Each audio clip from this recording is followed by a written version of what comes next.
राधे राधे, जय श्री कृष्णा, जय सीताराम। आज सुनते हैं वैशाख महात्म का 15वां अध्याय।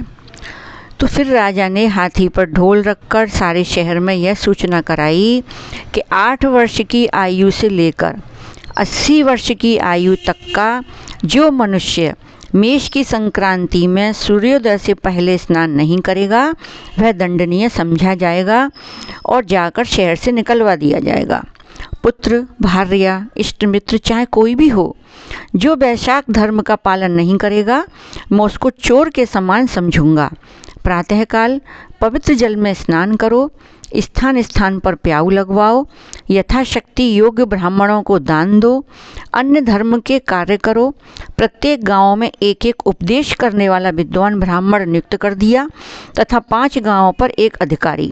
इसी प्रकार धर्महीनों को दंड देने के लिए 10-10 सवार नियत कर दिए। इस प्रकार चक्रवर्ती राजा के शासन में यह धर्म वृक्ष सारे देश में विस्तार पूर्वक फैल गए। इस राज्य में जो पापी मर जाते थे वे भी वैकुंठ को प्राप्त होते थे। वैशाख मास में एक बार के स्नान से पापों से मुक्त होकर कोई प्राणी भी यमपुरी को नहीं जाता था। इस कारण उस सूर्यवंशी राजा ने यम के सब लेखों को मिटा दिया। मनुष्यों के जो भी पुराने कर्म थे सब नाश हो गए। बेचारे चित्रगुप्त के लिए लिखने को कुछ भी ना रहा तथा सब नरक भी खाली हो गए। तब एक समय नारद जी धर्मराज के पास जाकर कहने लगे कि राजन, नरक में पहले जैसे हाहाकार शब्द नहीं सुने जाते हैं। चित्रगुप्त के पास भी लिखने को कुछ नहीं है। हाथ पर हाथ रखे मुनि बैठे हैं। बड़े बड़े पापी भी अब तुम्हारे लोक में नहीं आते। इसका क्या कारण है? तब धर्मराज कहने लगे कि हे महामुने, एक राजा पृथ्वी पर हुआ है। अपने राज्य में उसने आज्ञा दी है कि जो कोई वैशाख के धर्मों का पालन नहीं करेगा वह दंडनीय होगा। सो उसके डर के मारे प्राणी वैशाख मास के धर्मों का पालन करके वैकुंठ को जा रहे हैं। वह राजा चक्रवर्ती है और सारे संसार में उसकी आज्ञा का पालन होता है। कर्मों के नाश से चित्रगुप्त के लिए लिखने को कुछ नहीं रहा और वह काठ की मूर्ति के समान बैठा हूँ। अब मैं युद्ध करके उसको मारूंगा, क्योंकि मेरे पास अब काम कुछ नहीं रहा और सेवक को स्वामी का कार्य अवश्य करना चाहिए।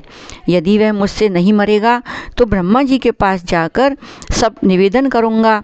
इस प्रकार नारद जी से कहकर यमराज मृत्यु, रोग, जरा आदि सब सेवकों और अपने दूतों को साथ लेकर दंड धारण कर भैंसे पर चढ़ पृथ्वी पर आया और सिंहनाद करते हुए उस राजा की नगरी को चारों ओर से घेर लिया।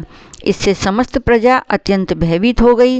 राजा भी यह सुनकर कि यम ने पुरी को घेर लिया है, अपनी सेना को सजाकर नगर के बाहर आया।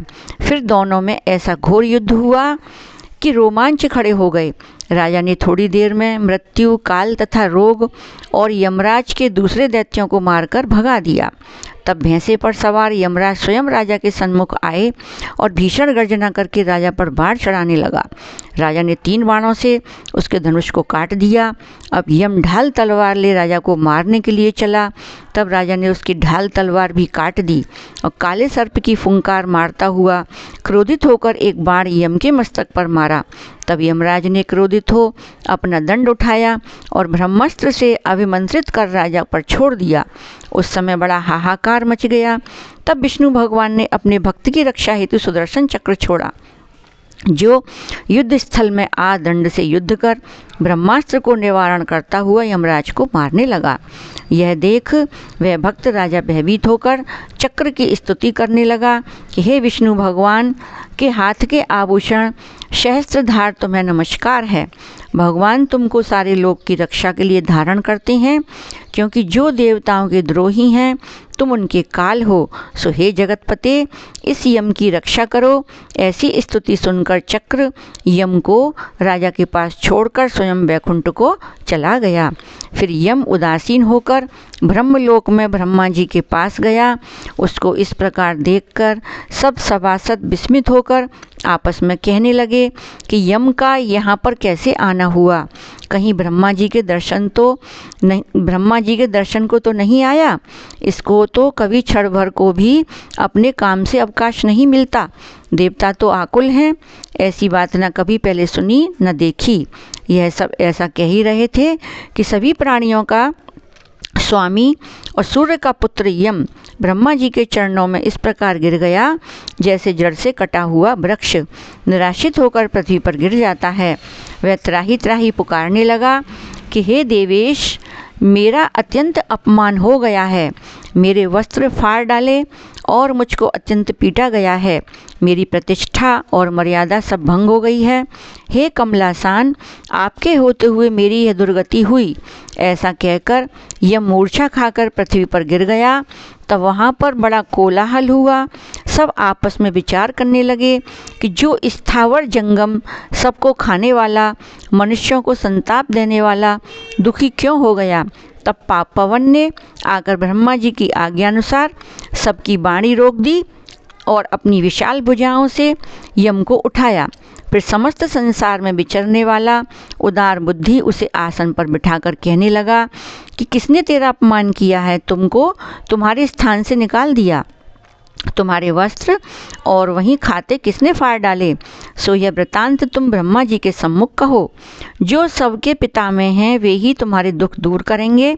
जब यम ने पवन के ऐसे वचन सुने तो यमराज ब्रह्मा के मुख की तरफ देखकर अत्यंत दीन स्वर में सत्यतापूर्वक सब बातें करने लगे। राधे राधे। अब कल सुनते हैं 16वां अध्याय।